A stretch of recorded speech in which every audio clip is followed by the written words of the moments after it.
अस्सलाम नाज़रीन, मैं हूं बैरिस्टर शहजाद अकबर और आप देख रहे हैं मेरा यूट्यूब चैनल। आज का वीलॉग जुमेरात का रोज़ है। ज़रा डिफरेंट लोकेशन से बाहर से मैं ट्रैवल कर रहा था तो सोचा पार्क में से बनाता हूं। मौसम थोड़ा अच्छा है, मज़ेदार सी गर्मी है।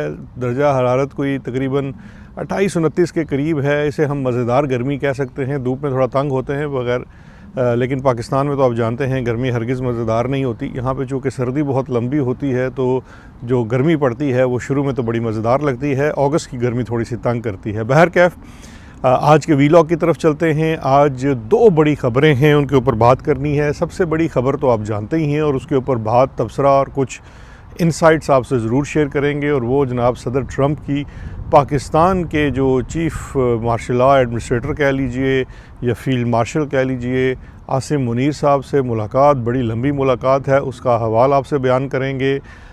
उसकी बहुत सारी बातें हम बयान कर चुके हैं। कुछ ऐसी बातें भी करेंगे जो शायद हमारे बहुत सारे सुनने वाले को पसंद ना आए, लेकिन वो हकीकत पे ज़रूर मबनी होंगी।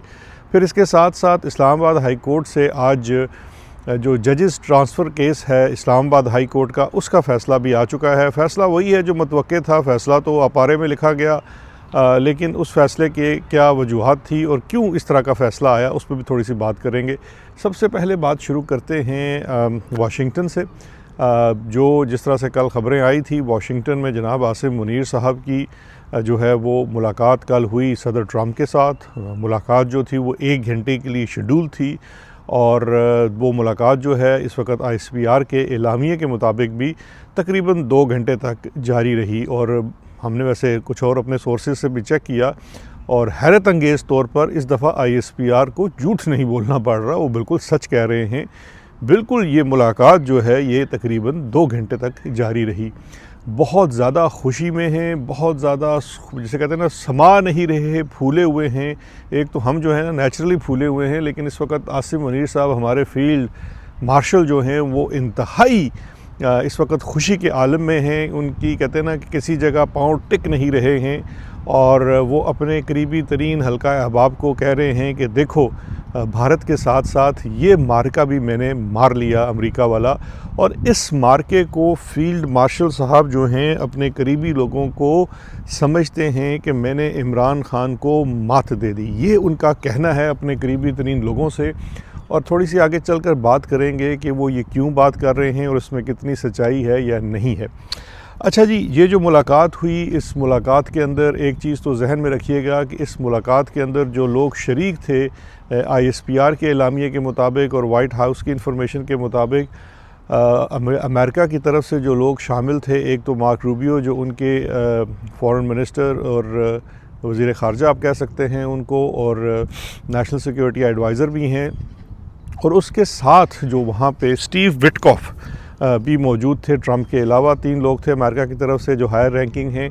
स्टीव विटकॉफ, जिस तरह से आप जानते हैं, हम पिछले कुछ रोज़ से आपको बता रहे हैं, वो ना सिर्फ अमेरिका के और ट्रंप के मिडल ईस्ट के लिए स्पेशल एनवॉय हैं, इसके साथ साथ वो एक बहुत बड़ी कारोबारी शख्सियत भी हैं। वर्ल्ड लिबर्टी के नाम से उनकी एक कंपनी है जिसने हाल ही में UAE के तानून जो ग्रुप है उनके साथ एक इन्वेस्टमेंट भी की है, और उसी इन्वेस्टमेंट के चक्कर में जो क्रिप्टो है और माइनिंग वाला सारा सिलसिला जो चल रहा है वो तमाम चीज़ से आप आगाह हैं। इनका विटकॉफ साहब का इस मीटिंग में शरीक होना, मैंने कल भी आपको बताया था इस मीटिंग से पहले कि जनाबे वाला ये जो मीटिंग है, ये एक तो वो जो शिलर भाईजान हैं जो ट्रंप के आप समझ लीजिए बॉडीगार्ड और बड़े ख़ास और ख़ास रहे हैं, और उनके वकील भी हैं जिनको हमारी फ़ौज ने कुछ अर्सा कबल अपने कह लीजिए लॉबिस्ट के तौर पर हायर किया था। कुछ उनकी बदौलत मुमकिन हुई, और कुछ जो अबू धाबी वाला ग्रुप है उसकी वजह से मुमकिन हुई, क्योंकि स्टीव विटकॉफ जो है उसने बड़ा कलीदी किरदार अदा किया, इसलिए वो इस मीटिंग में मौजूद भी था। लेकिन उसका इस मीटिंग में मौजूद होना इस बात की निशानदही भी करता है कि दरअसल ये जो मीटिंग थी ये हालिया तनाज़ा और मिडल ईस्ट को लेकर ही हुई है। और अमेरिका जाने से कबल यही जो ग्रोह है पूरा, या जत्था आप इसको कह लीजिए, ये जत्था अबू धाबी में जो वहाँ के माहिदीन हैं उनसे मिलकर बाकायदा इंस्ट्रक्शन देकर प्लानिंग करके, क्योंकि वो जो लोग हैं उन सब के कारोबारी मरासम भी जो हैं वो आपस में यकजा हैं, ट्रम्प फैमिली के साथ, स्टीव विटकॉफ की जो कंपनी है उनके साथ, उनका बेटा है जैक विटकॉफ उसके साथ, तो ये तमाम जो है ये एक ही इस वक्त बन चुके हैं। इस बात में कोई दूसरी राय नहीं है कि पाकिस्तान की इस्टेब्लिशमेंट ने, ISI ने, आसिम मलिक साहब ने, आसिम मुनीर साहब ने और ये बाकी जो लोगों हैं, इन लोगों ने मिलकर ट्रंप की शख्सियत को बहुत अच्छी तरह से स्टडी किया है और स्टडी करने के बाद ही उन्होंने उसके इर्द गिर्द, जिसको कहते हैं ना, अपना पट्टू डाला है और वो बड़ी कामयाबी से डाला है। ट्रंप की शख्सियत का एक ख़ासा ये है कि वो अपनी तारीफ़ को बहुत पसंद करता है और उसको वड्डा बाबा माना जाए, उस चीज़ को बहुत सराहता है। वो बड़ा डेस्परेटली जो है ना इस वक्त, क्योंकि देखिए ट्रंप जो है ना वो अपने ख़िलाफ़ कह लीजिए केसेस, कह लीजिए विलिफिकेशन, कह लीजिए उसके ख़िलाफ़ के जो है ना इन्वेस्टिगेटिव स्टोरीज़ के, उन तमाम चीज़ों से डोनाल्ड ट्रंप गुज़र चुका है। वो अपने आप को इन तमाम चीज़ों से अब मुबर्रा तस्वर करता है। अब तो वो ये कहता है कि जिस तरह से ओबामा को नोबेल पीस प्राइज़ दिया गया, मेरी खिदमात दो दुनिया के पीस के लिए उससे कहीं ज़्यादा हैं। डोनाल्ड ट्रंप का ये भी कहना है कि जो इंडिया पाकिस्तान की जंग थी, एक एटमी जंग की शक्ल इख्तियार कर सकती थी और उसको रुकवाने वाला मैं हूँ और मुझे इसका बराबर सिला नहीं मिलता। इसी चीज़ से लीड लेकर हमारी हुकूमत बाशमूल हमारी फ़ौज के दबा के उन्होंने जनाब ट्रंप को ना मक्खन लगाया है और उसको अपने शीशे में उतारा है। और ट्रंप अब इस इल्यूजन के अंदर आ चुका है कि उसने ही ये जंग रुकवाई है। हालांकि इंडिया, मोदी जो है वो सटपटा रहे हैं, बार बार कह रहे हैं कि जनाब तुसी कुछ नहीं किया, असी आप जंग रोकी है। लेकिन जो ट्रंप है, अब ज़ाहिर बात है अगर इलाके का बड़ा बदमाश इस बात को मानने पे आ जाए कि जी सब कुछ मैंने किया है, तो जो उसकी बात से इनकारी करेगा he will be in the dog house. और मैं ये समझता हूँ ये चालाकी भी है हमारी इस्टेब्लिशमेंट की, इसको हरगिज़ अपनी फ़ॉरेन पॉलिसी का इस हिस्सा ना समझिए, लेकिन उन्होंने इस मार्के में बड़ा जो है वो एक हिस्सा जो है वो मार लिया है। और इंडिया इस वक्त बहुत ज़्यादा जो है वो डेस्परेट भी है और परेशान भी है कि ये किस तरह से, क्योंकि ये जो कल वाली मुलाकात है, एक बात तो है कि मेरे जो इंडियन ज़राए हैं वहाँ से यही पता चल रहा है कि दिल्ली में बहुत ज़्यादा जो है वो परेशानी है इस मुलाकात को लेकर, क्योंकि उन्होंने बड़े अरसे से पाकिस्तान को काफ़ी ज़्यादा साइड लाइन किया था। लेकिन ये जो कल की मुलाकात और इसकी जो तस्वीर कह लीजिए या इसका जो एक मंज़रनामा बना है इस रीजनल उस कॉन्फ्लिक्ट के अंदर, वो इंडिया के लिए बहुत परेशान कुन है और उस पर भी मैं थोड़े लम्हे में आऊँगा। लेकिन इसका एक बहुत बड़ा इम्पैक्ट हमारी डोमेस्टिक पॉलिटिक्स के ऊपर भी है। डोमेस्टिक पॉलिटिक्स के ऊपर इसलिए है कि ये बात बड़ी तो खैर अपनी जगह है कि ये किसी भी Pakistani chief of army staff का अमरीकी सदर के साथ वन ऑन वन कह लीजिए या उसकी इन्विटेशन पे जाकर मिलना, जबकि उसके मुख्तलिफ बॉसेस भी मौजूद हों और उनको उन्होंने वाशिंगटन घुसने ना दिया हो, यानी कि वज़ीर दिफा, बल्कि उसको छोड़िए सेक्रेटरी खारजा, सेक्रेटरी दिफा, सेक्रेटरी खारजा, इनमें से कोई लोग वहाँ मौजूद ना हों और वहाँ पे आसिम मुनीर साहब बिल्कुल सिर्फ़ और सिर्फ अपनी टीम के साथ वहाँ गए हैं। तो ये जो चीज़ है ये एक इस चीज़ की भी निशानदेही करती है कि ट्रंप को कोई परवाह नहीं है कि इसके ऑप्टिक्स क्या हैं। ट्रंप को पता है कि पाकिस्तान में बॉस कौन है और वो जो चीज़ें पाकिस्तान से चाहता है वो उस बॉस से डायरेक्टली करना चाहता है। और जो पाकिस्तान में बॉस है वो क्या चाहता है, वो वैलिडेशन चाहता है। वो वैलिडेशन चाहता है इस बात की कि जनाब मैं ही मैं हूँ और मेरे तो वड्डा थे चौधरी कोई नहीं है, तो जिसने डील करना है मेरे साथ करना है। अच्छा, अब आसिम मुनीर साहब ये समझते हैं कि उन्होंने ये मार्का इमरान खान साहब के ख़िलाफ़ मार लिया है। अच्छा, यहाँ पे ज़रा तौक़ुफ़ करके जो बात मैं करने लगा हूँ हमारे तहरीक-ए-इंसाफ़ के दोस्तों को बुरी लगेगी, लेकिन एक बात है कि जहाँ पे लड़ाई के दौरान कह लीजिए किसी मार्के के दौरान अगर आपको किसी जगह थोड़ी बहुत शिकस्त होती है तो आपको उसको तस्लीम करना चाहिए और तस्लीम करने के बाद आपको उसको डीपली स्टडी करना चाहिए कि इसमें हमसे क्या गलतियां हुई हैं और किस तरह से हमने अपने गलतियों को सुधार के आगे की तरफ चलना है। और ये जो मैं बात कर रहा हूँ इस बात के पीछे कुछ इमरान खान की भी समझ लीजिए ट्रेनिंग शामिल है। खान साहब अक्सर ये बताते थे हमें कि ये जब वो क्रिकेट खेलते थे अपने स्पेशली जवानी के दिनों में, और उस वक्त ये VHS का दौर होता था, वीडियो कैसेट्स होती थी, ये इतना टेक्नोलॉजी नहीं थी, लेकिन इसके बावजूद इमरान खान घंटों वो क्रिकेट के अंदर अपनी परफॉर्मेंस को रिव्यू करते थे और स्पेशली वो अपनी टीम की परफॉर्मेंस को रिव्यू करते थे, अपने मुखालफिन की परफॉर्मेंस को रिव्यू करते थे, एनालाइज़ करते थे और ये देखते थे कि उनसे कहाँ गलती हुई या दूसरे की क्या कमज़ोरी है ताकि वो इसको इम्प्रूव कर सकें। अब यहाँ पे क्या हुआ है, यहाँ पे देखिए कि पाकिस्तान तहरीक इंसाफ, स्पेशली हमारा जो ओवरसीज़ जितने हमारा डायस्पोरा था, स्पेशली अमेरिका के अंदर, हम लोगों ने बहुत मेहनत की। और स्पेशली जो हमारे अमेरिकन दोस्त हैं, पाकिस्तानी अमेरिकन हैं, उन्होंने बहुत तगोदो की। उसमें पाक पैक के लोग भी हैं, उसमें तहरीक इंसाफ का ओवरसीज़ चैप्टर भी है, उसमें इमरान ख़ान से आप कह लीजिए रग़बत रखने वाले, मोहब्बत करने वाले या उनसियत करने वाले बहुत सारे लोग शामिल। सब ने अपना अपना हिस्सा डाला, जिसका जितना बन सकता था उसने अपनी अप्रोच लड़ाई, लॉबिंग की, सब कुछ की। And this was actually very good. और उससे अचीव क्या किया कि उन्होंने एक माहौल बनाया कि हम पाकिस्तान में जमहूरियत के, इलेक्शन के, इमरान ख़ान के और ओवरऑल ह्यूमन राइट्स की सिचुएशन को बेहतर करने के लिए अमेरिका से, जो अमेरिका का एक रवायती तौर पर एटलीस्ट उसका पब्लिक फेस रहा है कि वो कहता है डेमोक्रेसी होनी चाहिए, फेयर इलेक्शंस होने चाहिए वगैरह वगैरह, और पाकिस्तान एक जमहूरी मुल्क होना चाहिए। तो हमने उनके ऊपर रिलाय करके इसके लिए बहुत ज़्यादा लॉबिंग की, और उसके लिए जो माहौल बन सकता था इलेक्शन से पहले वो माहौल बना भी और काफ़ी ज़्यादा कामयाबी भी हुई। अब हमसे गलती क्या हो गई? हमसे गलती ये हो गई कि जनाबे वाला, हम ये समझने से भूल गए कि जिस शख्स के ऊपर हमने इतनी मेहनत की और जो करी जा रहे थे, उसका नाम है Donald Trump. Donald Trump is known for his tactics. Donald Trump what he wants he gets. उसके लिए उसको कोई परवाह नहीं है, अखलाकियात की भी परवाह नहीं है, उसके कोई मॉरल स्टैंडिंग या स्टैंडर्ड्स नहीं हैं। वो जो चाहता है वो करता है। He is a go getter. और जब उसने, देखिए आप मिशिगन का वो कन्वेंशन याद करें जहाँ पे डोनाल्ड ट्रंप ने पूरे मुसलमानों के जो नॉर्थ अमेरिका के हैं उनकी वैलिडेशन हासिल की इस बात के ऊपर, इस वादे के ऊपर कि वो किसी जंग का हिस्सा नहीं बनेगा and he will be president of for piece. And what does he do? उसके दौर में इज़राइल वो कर पाता है जो वो कभी सोच भी नहीं सका, कभी कर नहीं पाया किसी भी और अमेरिकन सदर के दौर में, बिलाशुबा चाहे कितना ही असर क्यों ना हो इज़राइल का या यहूदी लॉबी का। और वो ट्रंप के दौर में कर पाता है, बिकॉज़ ट्रंप जहाँ पे उसको अपना बेनिफिट नज़र आएगा वो उसके लिए वो जाएगा और वो करेगा। यहाँ पे भी कुछ हुआ। मैं ये समझता हूँ कि ओवरसीज़ पाकिस्तान, हमें ये मानना चाहिए कि हमारी जो स्ट्रैटेजी बनी या जो हमने लॉबिंग की, मैं उसको बिल्कुल डाउट नहीं कर रहा कि वो स्ट्रैटेजी गलत थी। वो स्ट्रैटेजी बिल्कुल ठीक थी, हम यही कर सकते थे। एंड ऑफ द डे मैं बार बार दोहराता हूँ, हम कोई दहशतगर्द जमात नहीं हैं, हम कोई ISI नहीं हैं, इंटेलिजेंस एजेंसी नहीं हैं।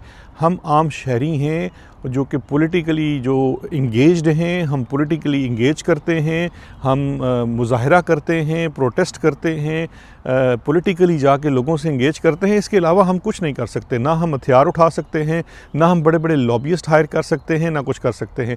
तो जो कर सकते थे वो किया। लेकिन जो चीज़ अभी हमें माननी चाहिए कि इस मार्के में हमें शिकस्त हो गई है। हमें शिकस्त हो गई है किससे? हमें पाकिस्तान की इंटेलिजेंस से, पाकिस्तान की इस्टेब्लिशमेंट से, पाकिस्तान की फ़ौज से शिकस्त हो गई है। क्योंकि जो खेल, जो मैदान हमने चुना, उन्होंने कहा कि भैया हम तो इस मैदान के भी बड़े बादशाह हैं। क्यों? क्योंकि आप हमारे रिसोर्सेज़ का अंदाज़ा नहीं कर सकते। क्योंकि हमारे जो रिसोर्सेज़ हैं ब्लैक एंड वाइट को डाल के पाकिस्तान की इकॉनमी से हज़ारों गुना ऊपर हैं। क्योंकि हमारा बिज़नेस एम्पायर ही अगर आप उठा कर देख लीजिए तो $200 बिलियन का है, उससे ऊपर का है। और आप कि पूरे मुल्क की जो औकात है 5 से 6 बिलियन डॉलर से ज़्यादा की नहीं है। इसके अलावा जो हमारा असर रसूख है या हमारी जो ब्लैक इकॉनमी है जो हम चलाते हैं, वो भी hundreds of billions of dollars में है।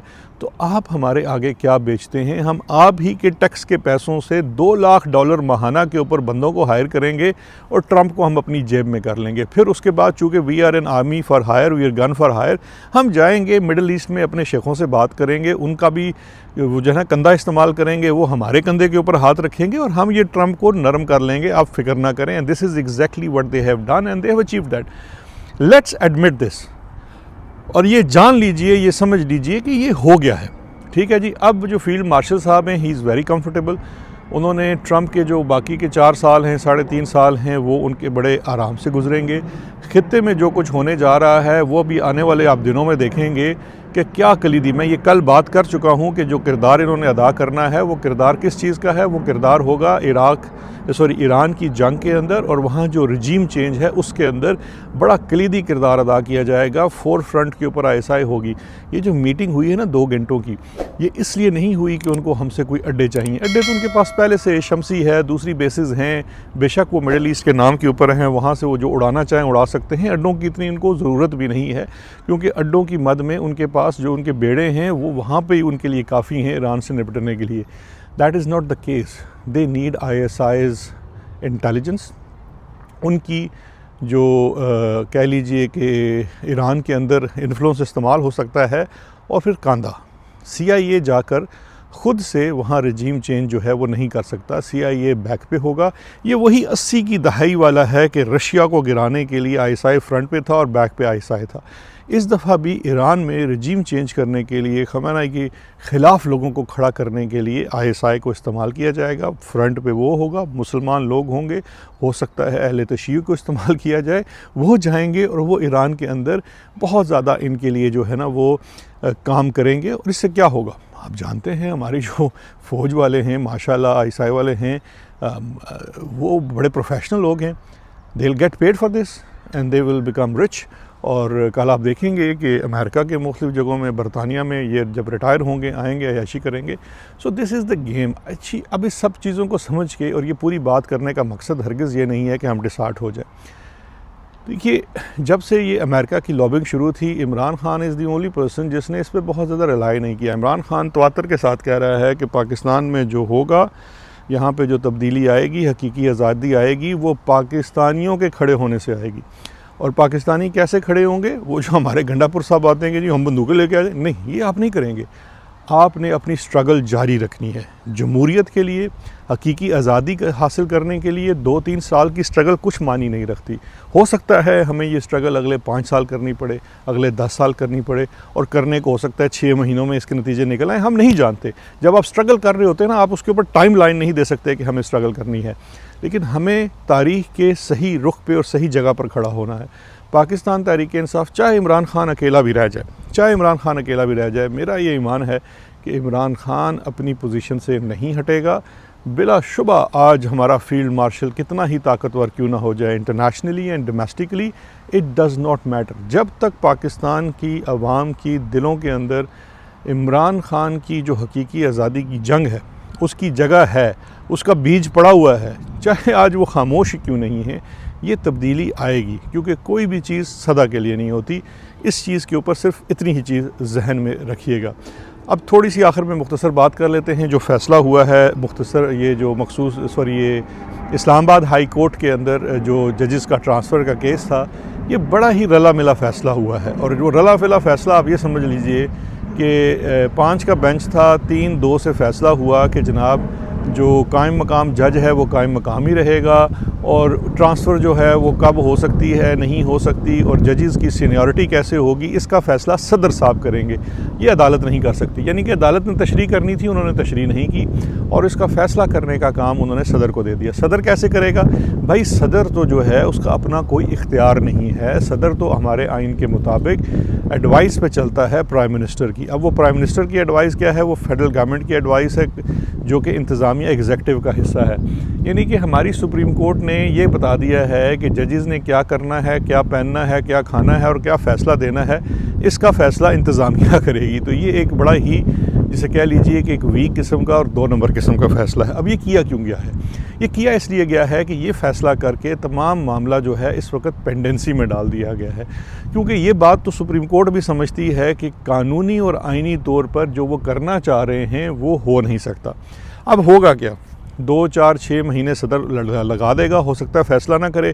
सदर जब फ़ैसला करेगा उस फ़ैसले का फिर रिव्यू आ जाएगा, और मुस्तकबिल में जाके जब इमरान खान का काम इस्लामाबाद हाई कोर्ट से तमाम हो जाएगा तो फिर ये फ़ैसला कर लेंगे, या ये जो 6 जजेस हैं जब इनकी सीनियरिटी ही इशू नहीं रहेगा। क्योंकि अब देखिए इनकी कितना टाइम रह गया है पीछे हाई कोर्ट के अंदर, तो अगर इनको 1-2 साल जलील करके फ़ारिग कर दिया जाएगा और बाद में इशू को फिर ठीक कर लिया जाएगा एज़ पर द कॉन्स्टिट्यूशन, तो यही इस वक्त स्कीम है। जिस वजह से ये एक गंदी तरमीम की गई थी, जिस वजह से जस्टिस डोगर को यहाँ लाया गया था, उस चीज़ को इंटैक्ट कर लिया गया है कि इमरान खान के जो केसेस हैं, जो उसकी अपीलें हैं, जो उसकी ज़मानतें हैं, वो इस्लामाबाद हाई कोर्ट के सामने आनी हैं। यहाँ से उनके ऊपर मोहर सब्त करवा लो, यानी कि हाई कोर्ट से फ़ैसला इमरान खान के ख़िलाफ़ दिलवा दो, और उसके बाद ये मामला सुप्रीम कोर्ट में 2 से 4 साल तो डिले में चला ही जाएगा। तो ये है इसकी पूरी की पूरी जो गेम है, और ये फ़ैसला हरगिज़ इस्लामाबाद की सुप्रीम कोर्ट में नहीं लिखा गया। ये फ़ैसला अपारा के किसी तहखाने में या फिर किसी सेफ़ हाउस के तहखाने में बैठकर लिखा गया है। इस फ़ैसले की वक़्त भी तारीख़ के अंदर उतनी ही है जितनी जस्टिस मुनीर के फ़ैसलों की होती थी। असल मकसद क्या है कि जो ज़मीर का कैदी है, जो कैदी नंबर 804 है, उसको कोई रिलीफ़ नहीं मिलेगा इस्लामाबाद हाई कोर्ट से, और ये अदालत जो है तावक्ते के इमरान खान का इशू ये रिज़ॉल्व नहीं करते, ये डोगर कोर्ट ही रहेगी। लेकिन आखिर में मैं फिर अर्ज़ करता चलूँ, आखिर कब तक? इन तमाम चीज़ों का जब तक इमरान खान का हौसला बुलंद है कोई फ़र्क नहीं पड़ेगा। और इमरान खान का हौसला कब बुलंद रहता है? जब आवाम उसके पीछे खड़ी है। And I think he will fight till the last, जिसे कहते हैं ना लास्ट बॉल। तो वो लड़ेगा और वो लड़ता रहेगा। इस वक्त जो ये जब बातें हैं, ये हकीकत पे मबनी बातें हैं, ये तबसरा हकीकत पे मबनी था। मैं कोई इस तरह से यूज़्ड नहीं हूँ कि मैं अल्फाज को गुड़मुड़ करूँ। वाज़े तौर पे मैंने बता दिया है कि जनाब ये मार्का फ़ील्ड मार्शल साहब अपनी तरफ से जीत चुके हैं। वक्त और हालात फ़ैसला करेंगे, तारीख़ फ़ैसला करेगी कि असल में ये मार्का कौन जीता था। लेकिन इस वक्त एग्जिस्टिंग ग्राउंड के ऊपर वो इस वक्त आपको फ़ाते नज़र आए हैं। लेकिन ये कोई मैटर नहीं करता, क्योंकि इन सब चीज़ों के बावजूद जिस चीज़ को वो हरा नहीं सकते, जिस चीज़ को वो झुका नहीं सकते, वो है इमरान खान का हौसला। और वो अगले 1-2 बयानों में इस पूरी जीत का जो कहते हैं ना मक्खू खान साहब ठप देंगे। अपना ख्याल रखिएगा, कल फिर बात होगी। शुक्रिया, खुदा हाफिज़।